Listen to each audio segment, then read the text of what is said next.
Bonjour à tous. Hop. Je me présente Camille Rollin, je suis ingénieure commerciale chez Citron, spécialisée dans toute la partie collectivité. Et aujourd'hui, du coup, l'idée de ce webinaire, c'est un petit peu de vous reparler rapidement du décret tertiaire, même si je pense que la plupart d'entre vous on avait complètement connaissance. Donc, de vous parler du décret tertiaire et d'aller un peu plus loin maintenant sur comment on met en place le décret tertiaire au niveau des investissements et des actions à réaliser. On va vous présenter un petit peu un cas pratique qu'on a eu sur une collectivité, donc sur un bâtiment administratif en termes de plan d'action. Donc, pour commencer, juste pour pouvoir vous présenter une petite introduction sur Citron, pour que vous compreniez un petit peu plus pourquoi aujourd'hui on fait ce webinaire Citron. Donc, Citron, on se distingue vraiment comme étant un acteur de la transition énergétique et la transformation digitale d'un parc immobilier. Citron, donc, on est situé aujourd'hui donc à Suresnes. On est environ une centaine de collaborateurs et on va dire qu'on a deux grosses valeurs. Donc, une valeur de par notre activité de base, donc une valeur humaine. Au Citron, on est un bureau d'études en efficacité énergétique où on accompagne nos clients aussi bien sur des missions ponctuelles comme des audits énergétiques instrumentés, du conseiller en achat d'énergie, de l'AMO, ou des missions plus récurrentes comme de l'énergie management où on va dire comment essayer de construire une stratégie énergétique en lien avec des contraintes réglementaires ou avec vos enjeux personnels. Et notre deuxième valeur chez Citron, c'est notre plateforme, donc l'aspect digital, où en fait, on a essayé depuis des années, bien avant la sortie des contraintes réglementaires sur lesquelles on est aujourd'hui, on a essayé de mettre en place un outil qui nous permette d'automatiser, de digitaliser la remontée des données énergétiques, que ce soit des données communicantes, non communicantes, pour permettre de capitaliser en fait sur notre valeur ajoutée, qui est la préconisation d'actions de performance énergétique.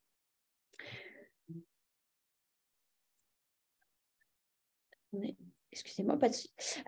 Donc aujourd'hui, un petit peu les enjeux sur lesquels on va être. Donc les enjeux sur lesquels on se situe aujourd'hui, donc c'est à la fois des enjeux environnementaux et des enjeux réglementaires. Donc on va avoir donc tous les réglementations qu'on a aujourd'hui, donc le décret tertiaire, le plan de sobriété énergétique et la transition énergétique mise en place par le gouvernement, qui va essayer de nous permettre d'atteindre 10% d'économie d'énergie d'ici 2024. Les enjeux géopolitiques, les problématiques d'approvisionnement qu'on a aujourd'hui qui nous font un petit peu augmenter le coût de l'énergie, que ce soit sur l'électricité ou le gaz, qui nous amènent sur des enjeux financiers assez importants. Et notamment cet enjeu financier, donc c'est un enjeu qui est forcément lié au décret tertiaire. Je vais revenir rapidement sur le décret tertiaire. Le décret tertiaire, ça va concerner les bâtiments d'une superficie supérieure à 1000 m². Donc, sur du tertiaire, on va avoir 3 cas d'usage en moyenne sur vos parcs immobiliers. Les bâtiments exclusivement d'activité tertiaire. Donc là, on peut parler par exemple d'une mairie, d'un complexe sportif. Les bâtiments à usage mixte, où il peut y avoir et de l'activité de production et de l'activité tertiaire. Il faudra que sur ce type de bâtiment, il y ait 1000 m² d'activité tertiaire. Et ensuite, un ensemble de bâtiments sur une même surface cadastrale. Donc là, par exemple, on peut prendre une école primaire où vous allez avoir différents bâtiments avec un point de livraison ou plusieurs. Et dans ce cas-là, il faudra prendre encore une fois sur l'ensemble de ces bâtiments sur une même surface cadastrale les bâtiments d'activité tertiaire. Ça, c'est comment on fait pour être assujetti. Maintenant, les obligations. Donc, il y en a deux. Une obligation de déclaration. Chaque année, vous devez, sur la plateforme Opérate mise en place par le gouvernement et l'ADEME, déclarer vos consommations énergétiques par EFA, entité fonctionnelle assujettie. Chaque EFA est égal à un numéro de SIRET sur votre site. Et une obligation de réduction des consommations énergétiques avec différentes méthodologies en fonction de l'état de chaque bâtiment. Pour la déclaration, donc le premier objectif, donc il y a quand même pas mal d'informations à déclarer, des informations liées à votre activité, des informations patrimoniales, des informations énergétiques. Ça peut sembler beaucoup, notamment qu'on va devoir déclarer par entité fonctionnelle assujettie. C'est pour ça que nous, on vous préconise soit de mettre en place des ressources pour faire ces déclarations qui peuvent être un peu lourdes, surtout de façon manuelle, ou de vous faire accompagner pour que ça soit vraiment un petit peu externalisé, tout en ayant un petit peu la gestion de cette déclaration, mais en soyant accompagné par un acteur. Deuxième obligation, ça va être de réduire vos consommations énergétiques. On a, nous, identifié 4 types d'actions que vous allez pouvoir réaliser sur vos bâtiments pour réduire vos consommations énergétiques. Des enjeux donc, sur la performance énergétique du bâtiment au global, l'installation d'équipements plus éco-responsables, l'adaptation des locaux avec les usagers. Donc, ça va être vraiment de sensibiliser les usagers du site à, par exemple, à pouvoir, des choses assez simples, pouvoir débrancher les prises de courant avant de partir, de pouvoir éteindre les lumières en quittant une pièce. Et ensuite, les modalités d'exploitation du bâtiment. Il se peut que quelquefois, vous ne puissiez, malgré toutes ces actions, pas atteindre vos objectifs parce que votre site est classé au patrimoine historique, parce qu'il y a un enjeu de sécurité, il y a un volume d'activité. Vous passez de 5 jours de travail à 7 jours de travail ouverts sur le site. À ce moment-là, vous serez en mesure de monter ce qu'on appelle un dossier technique de modulation qui justifie que ces objectifs ne pourront pas être atteints. Et finalement, sur le décret tertiaire, dernière chose, les obligations et sanctions. Il va y en avoir 3. Le premier, ça va être sur l'image. Si vous n'avez pas fait vos déclarations là dans les prochains mois, vous pouvez avoir une lettre de mise en demeure du gouvernement et du coup être affiché sur un mur de la honte que le gouvernement est en train de mettre en place. La deuxième sanction, c'est une sanction financière qui va tomber à partir de 2030. Si vous n'avez pas atteint vos objectifs, donc on est autour de 7 500 € par personne morale et par site. Donc ça va être une sanction qui va tomber chaque année tant que vous n'avez pas atteint vos objectifs. Et ensuite, la dernière sanction qui est plus en fait une image de ce que vous avez entrepris par rapport au décret tertiaire, qui est la valeur patrimoniale, où à partir de maintenant, sur l'ensemble de vos baux commerciaux, vous allez avoir des étiquettes et connotations, une grise, une orange et une verte avec 1, 2 et 3 feuillets. Ces connotations vont mettre en valeur votre travail ou non vis-à-vis du décret tertiaire. Si vous avez besoin de plus d'explications sur le décret tertiaire, on a fait de nombreux webinaires, on va dire d'1 h 30, beaucoup plus longs, avec notamment la participation de Marc Leroux, qui sont disponibles sur notre chaîne YouTube. Donc, vous tapez GADS sur YouTube et vous pouvez atteindre plus d'informations sur ces webinaires. Mais là, on a essayé de se concentrer, de concentrer au maximum le contenu des décret tertiaire pour aller vraiment sur la deuxième partie, qui va être une partie aussi intéressante pour vous sur, maintenant qu'on connaît mieux la réglementation, comment en fait on la met en place. Ça passe notamment, la première chose, par les différents types d'investissements.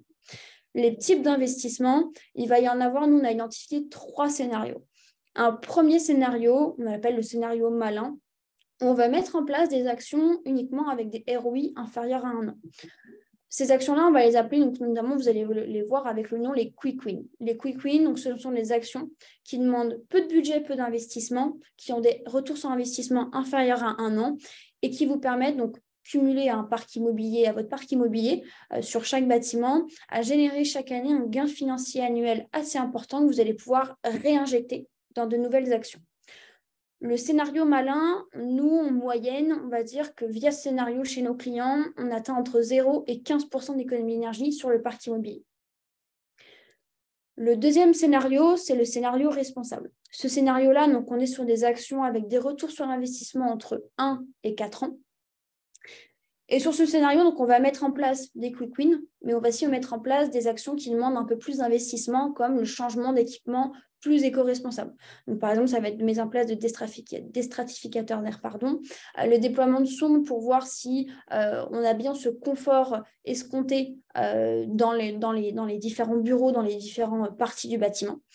Et donc, ce scénario responsable, on estime qu'on atteint entre 15 et 30% d'économie d'énergie sur l'ensemble du bâtiment. Et ensuite, le dernier scénario, le scénario long terme, où là, on va être sur à chaque fois des actions qui ont des retours sur investissement supérieurs à 4 ans, et on va être sur, du coup, un petit peu plus, un scénario un peu plus négawatt, où là, on va d'abord aller regarder tout ce qui va être l'usage des équipements en interne, donc d'aller travailler sur l'éco-responsabilité des équipements et de la sensibilisation aux usagers. Ensuite, on va aller regarder la structure du bâtiment, donc les déperditions thermiques, aller voir si le bâtiment est correctement isolé. Et finalement, on va rajouter une couche d'énergie renouvelable pour passer le bâtiment un petit peu en autoconsommation pour qu'il efface sa consommation. Et avec ce scénario long terme, on atteint entre 30 et plus d'économie d'énergie sur l'ensemble du bâtiment. Donc, comme vous pouvez le voir, différents types de scénarios qui peuvent bien sûr se cumuler, vous pouvez très bien avoir un scénario malin et en même temps du long terme. Ça va dépendre bien sûr de votre budget d'investissement et ça va dépendre de votre projection. Comment en fait vous vous projetez vis-à-vis du décret tertiaire et de l'atteinte de vos objectifs. Est-ce que vous voulez être le plus rapidement possible à vos objectifs ou est-ce que vous savez que vous allez y aller, mais de façon beaucoup plus linéaire? Et ça, c'est vraiment quelque chose que nous, on va pouvoir vous accompagner sur cette partie-là. Si vous avez, excusez-moi, j'ai oublié de le préciser au début du webinaire, si vous avez des questions, n'hésitez pas à le poser sur les questions-réponses que vous avez normalement en bas ou sur le côté. J'y répondrai à l'issue du coup de la présentation. Pour vous présenter un petit peu plus des résultats concrets qu'on a fait avec un de nos clients. Donc, on a réalisé un audit et une simulation thermodynamique sur un bâtiment administratif d'une collectivité. Et là, on va vous présenter quelques résultats qu'on a pu avoir et comment on va pouvoir justement un peu définir ces budgets d'investissement. Juste avant ça, on voulait vraiment pouvoir distinguer deux choses dans les actions qu'on réussit à trouver sur un bâtiment. Il va y avoir des actions qui sont dites d'efficacité énergétique. Donc là, on va être sur l'adaptation des consommations aux réels besoins. Donc, par exemple, ça va être de changer une action qu'on va vous présenter juste après, de changer par exemple des tubes fluorescents en LED. On va vraiment adapter sa consommation aux besoins réels. À l'inverse, les actions de sobriété énergétique, on va réduire son besoin pour réduire ses consommations. Et ça, par exemple, ça peut se voir à travers le plan de sobriété énergétique ou dans les locaux, on va dire qu'on a dû descendre la température de consigne des bureaux ou des bâtiments à 19 degrés. Là, ça s'appelle de la sobriété énergétique. Et c'est vraiment ce qu'on a essayé de distinguer parce qu'en fonction de l'un ou l'autre, on va aller mobiliser plus ou moins d'actions. Donc, la première action qu'on a décelée sur un bâtiment administratif, donc c'est du relamping. Donc, le relamping, on a changé les tubes fluorescents en LED. Sur la consommation d'éclairage, cette action va nous permettre sur ce bâtiment de réduire donc de 22% la consommation en éclairage. Et sur le bâtiment, ça représente 4% d'économie d'énergie. Cette action, on va être sur un temps de retour sur investissement inférieur à 4 ans. Une deuxième action, donc c'est l'augmentation de la température des consignes en salle de serveur. Donc là, c'est vraiment le travail de l'ADEME. L'ADEME a estimé qu'on augmente de 1 degré la température de consigne. On va permettre en moyenne d'avoir une économie de 7%. Cette action-là sur ce bâtiment, ça nous a permis d'atteindre 0,5% d'économie d'énergie sur le bâtiment. Et donc là, on est sur du quick win, où en fait, on a pratiquement un retour sur investissement qui est immédiat ou en tout cas inférieur à 1 an. Troisième action, donc là c'est une action qui est un peu plus lourde parce on va toucher à l'isolation du bâtiment. Donc là c'est via une simulation thermique dynamique où on a modélisé le bâtiment sur un logiciel et on a simulé les différentes saisonnalités pour voir comment le bâtiment se comportait. On s'est rendu compte que l'isolation par l'extérieur était impossible parce que le bâtiment qu'on a audité est classé au patrimoine historique. Donc, c'était vraiment infaisable de pouvoir isoler par l'extérieur. Donc, on a décidé d'isoler par l'intérieur. Et cette action, elle va permettre de réduire la consommation de gaz de 33%. Et sur le bâtiment au global, ça va permettre d'atteindre 27% d'économie d'énergie. Donc là, on est sur un ROI qui est forcément un peu plus lourd parce qu'on touche à la structure. La dernière action qu'on a voulu vous présenter, donc c'est une campagne de sensibilisation donc, aux usagers. L'idée, c'est vraiment de pouvoir, sous forme de webinaire, sous forme de newsletter, sous forme de formation, pouvoir proposer en fait des bonnes pratiques pour correctement utiliser les locaux. Ça va permettre d'atteindre 1% d'économie d'énergie sur l'ensemble du bâtiment. Pareil que l'action de température de consigne, on est sur un quick win. Et finalement, sur un scénario, comment ça s'articule? Donc là, les 4 actions qu'on vous a présentées, c'est un scénario dit long terme, parce qu'on va avoir à la fois un mix entre des actions quick win, donc avec un ROI inférieur à 1 an, mais des actions, par exemple, sur l'isolation qui sont environ autour de 20 ans en termes de retour sur investissement. Et donc, en cumulant l'ensemble de ces actions, on arrive en moyenne à 30-32% d'économie d'énergie. Donc là, avec le scénario qu'on vous a présenté, par rapport au décret tertiaire, on est à l'aise, on se dit, voilà, par rapport au décret tertiaire, 32%, on va les mettre sur 20 ans, on sait qu'on va atteindre les objectifs. Mais ça, c'est un scénario si vous pouvez vous projeter sur vos investissements que vous allez pouvoir mettre en place. Si par exemple vous êtes une petite collectivité, une petite structure, un petit centre hospitalier, à ce moment-là, ça peut être un peu plus dur. Et donc là, j'ai fait une autre simulation à côté, toujours sur la base du plan d'action qu'on a décelé à travers l'audit et la STD. On met toujours en place cette augmentation de la température de consigne, le relamping, la campagne de sensibilisation, mais à l'inverse de l'autre scénario long terme, on va mettre en place le calorifugage des points singuliers qui va nous permettre d'atteindre 2,5% d'économie d'énergie sur le bâtiment et on va mettre en place l'optimiseur de relance où là, on va atteindre 4,1%. Et tout ça, donc ça va nous permettre d'atteindre 12% d'économie d'énergie sur le site.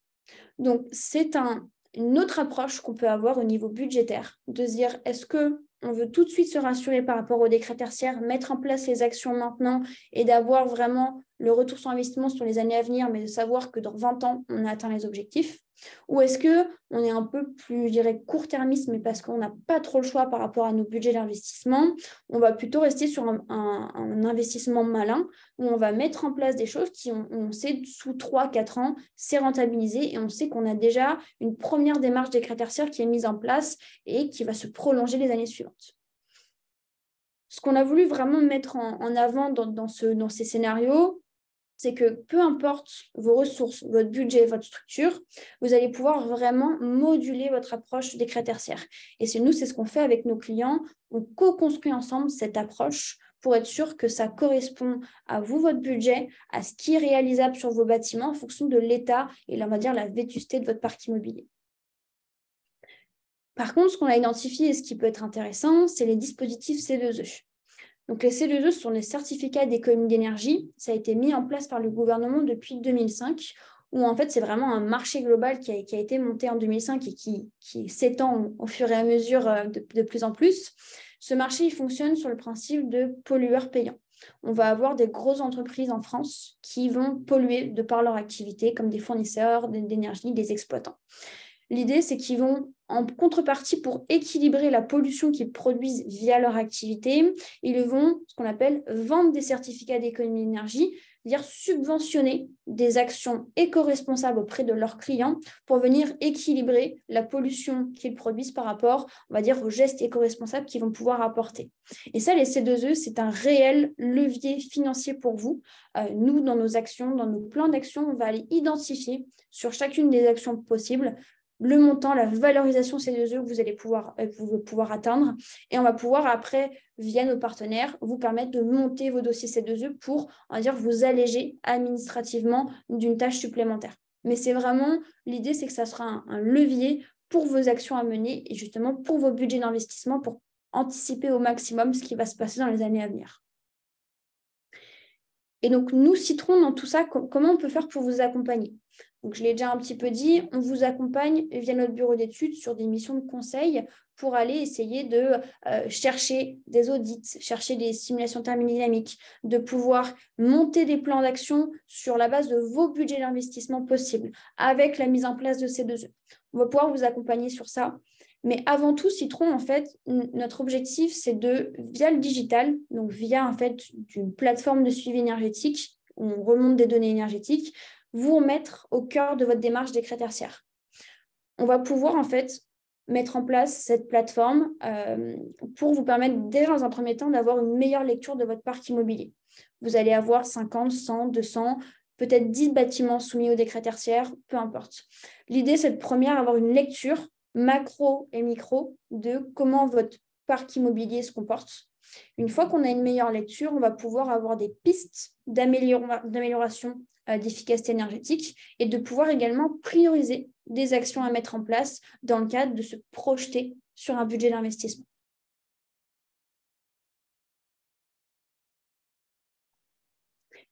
Donc voilà pour ce webinaire. L'idée, voilà, c'était vraiment de pouvoir vous montrer des cas pratiques de choses qu'on a faites avec nos clients.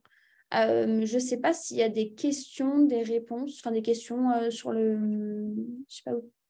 Je les vois, c'est ici. Est-ce que du coup, ça a été clair pour tout le monde?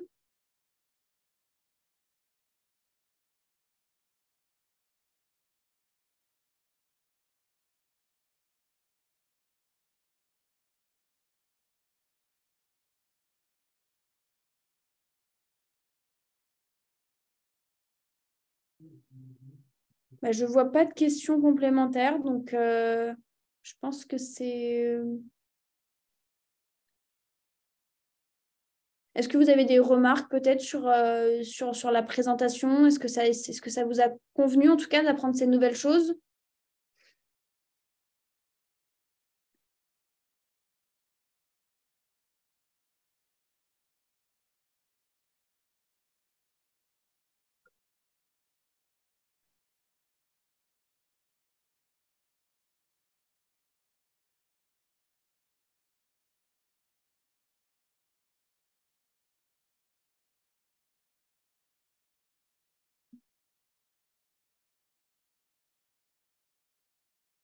Alors, les retours d'expérience là que je vous ai partagés, c'est sur une collectivité, sur un bâtiment administratif. On a vraiment voulu forcément l'axer plus sur la partie collectivité. Et donc, c'est sur un bâtiment administratif où on a fait, donc, comme je vous l'ai dit, un audit énergétique pour aller voir un petit peu l'usage des équipements en interne et une simulation thermique dynamique pour aller regarder un petit peu plus la déperdition thermique du bâtiment et son isolation.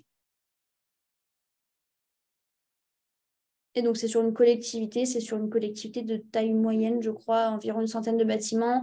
Et je crois que le bâtiment, lui, faisait à peu près entre 3 et 5 000 mètres carrés.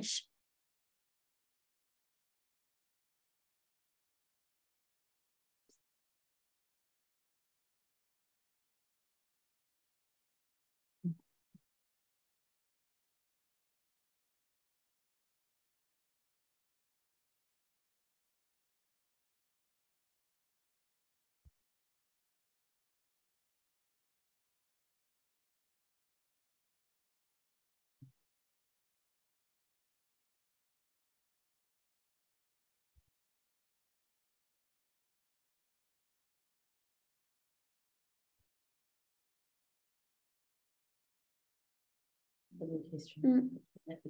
Bah, du coup, je vois qu'il n'y a pas d'autres questions pour le moment. C'est-à-dire que j'ai été claire, donc claire et synthétique, donc ça va être positif.